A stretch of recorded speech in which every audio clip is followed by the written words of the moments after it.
Hey guys, welcome back to my channel, and welcome to the start of another weekly reading vlog.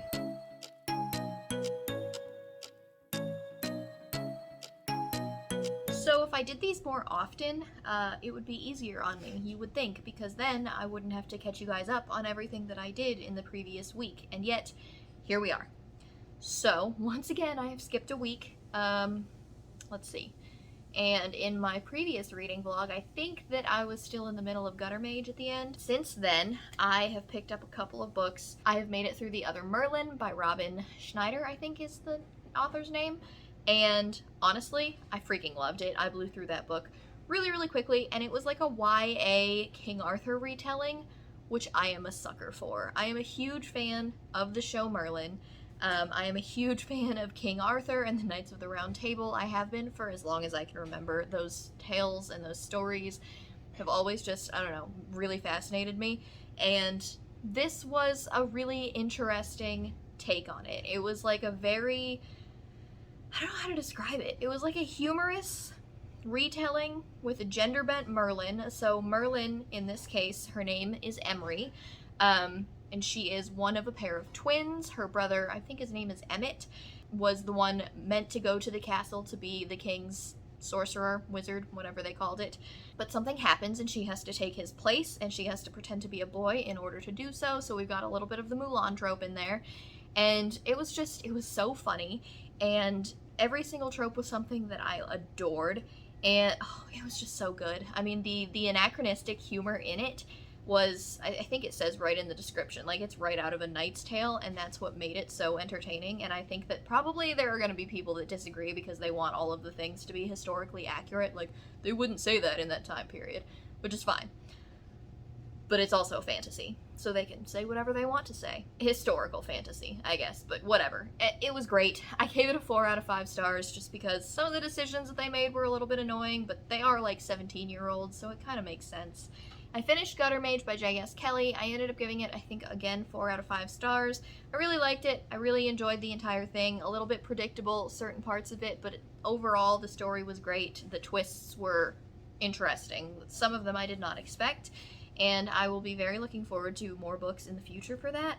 There's a third one, though, because I finally started and then finished The Last Graduate by Naomi Novik, which is the sequel to A Deadly Education, which is, you can't see it, it's up there. It's the sequel to A Deadly Education. It's already out if you guys want to read it. I received an arc of it and I just did not get to it in time. Story of my life. I loved it.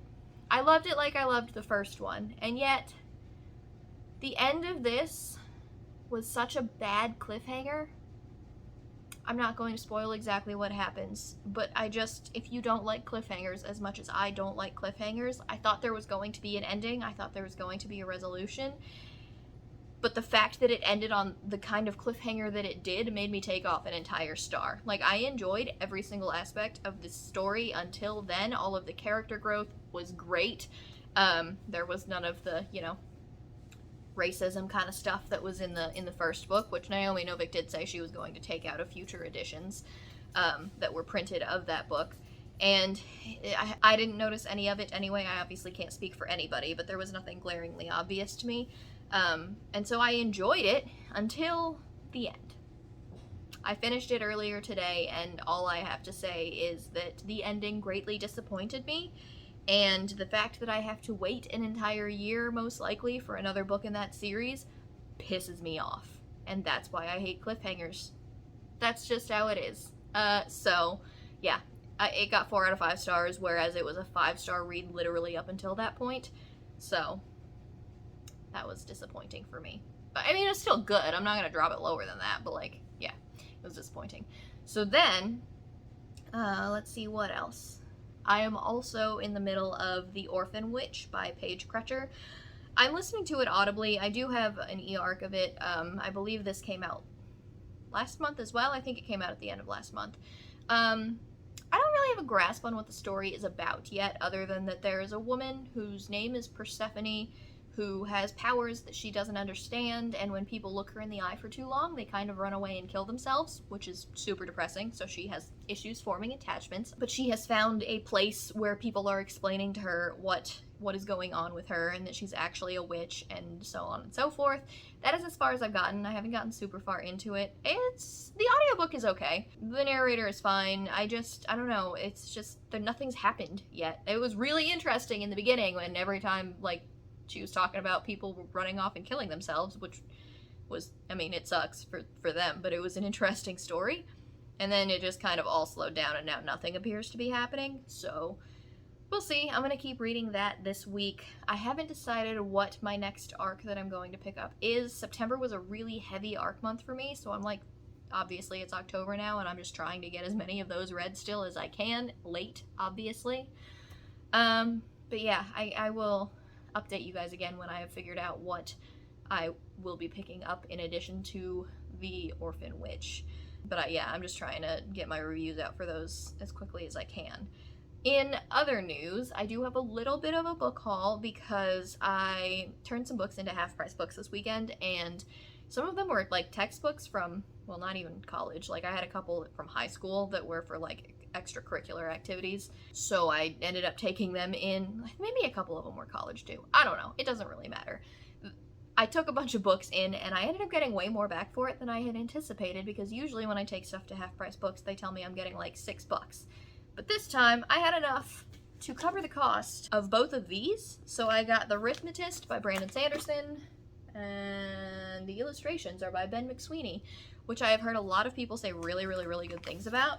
And then I also got The Bear and the Nightingale by Katherine Arden, because again, everybody talks about these two books. So, we managed to pick those up at half-price books, and we love a discount, so I love the fact that I didn't actually have to pay for them, which is nice. And then finally, I got my Book of the Month book this month, and I've heard really good things about the X Hex by Aaron Sterling. This just sounded really cool. I think it's a romance, honestly. I think it's a romance, and I think that it's a spooky romance with witches, which is perfect for October because let's just read all of the spooky things, hence my reading The Last Graduate, which is not spooky, but it has some pretty scary moments, and The Orphan Witch is what I was in the mood for, and the other Merlin had some supernatural vibes to it, so I'm just in the mood for that. But yeah, so we got this. I'm excited to pick it up, hopefully soon. I might make it my next physical read. To be determined, because I've been intending to pick up Ruin for a very, very, very long time. It's literally been sitting on my nightstand for months, and this is about the time of year last year when I picked up Malice, so it's about time for me to finish out that series, I would say. This is also the time of the year that I picked up The Way of Kings, and I really need to read with Rhythm of War. Who knows? Who knows what I'm going to read next? Thus is the crisis of a mood reader. So, those are the books that I had to haul. That is it for this update, I suppose, and I will talk to you guys when I have something to talk about. Hey guys, welcome to Tuesday. I continued to read The Orphan Witch. I have no idea what percentage into that I am. It's been okay. I've been enjoying it.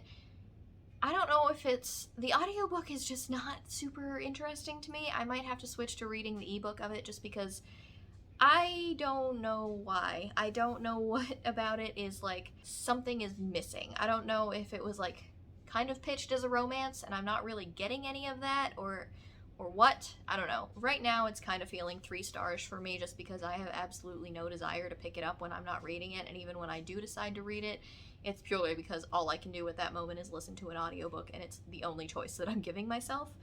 And it's pretty short. So yeah, I don't even really know what's going on. Persephone has found her cousins and is learning how to use her magic, and then there's a magical library that she can't talk to anybody about, and there's a magical librarian in the said library that she's developing feelings for. That's about where we are, honestly. So yeah. And then last night, before bed, I decided to start finally reading the Queen of Blood, I believe is what it's called, the first book in the Queens of Renthia series. Jessie from the Bookish Mom was talking about how she really loves this series in a recent rec video she did, but she's also like been hyping this series up a lot lately. So I did finally decide to pick it up. I started the ebook and I'm enjoying it. I'm super early. I think I'm only like maybe 8% of the way in. But the magic system seems pretty cool. It involves like nature spirits, I guess, and they're not necessarily evil, but they're more like traditional fae from stories where they don't really have a regard for human life or anything like that, so they just do whatever they want to do. They don't really seem to have that kind of moral compass that guides them, or at least it's a different moral compass to the one that we have. So that's as far as I've gotten. So far we have met a child whose name is escaping me at the moment. Farah? That might be the queen's name. I don't remember.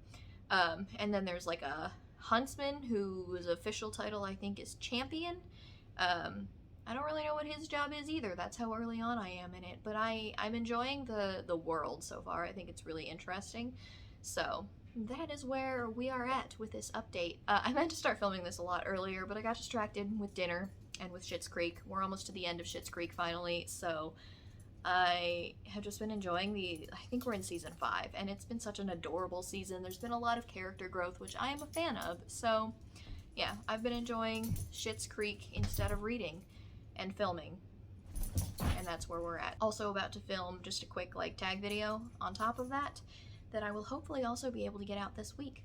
And yeah, that's it for this update, so I will talk to you guys when I have actually read something else. Hey guys, welcome to Saturday night. I finally managed to get my ass in gear to film a little bit and wrap up this vlog because my parents are getting in literally in half an hour or so. I'm trying to finish this, and I'm trying to film one more video so that I have content for this week, because I'm not going to be able to film anything tomorrow, which is when I usually try to.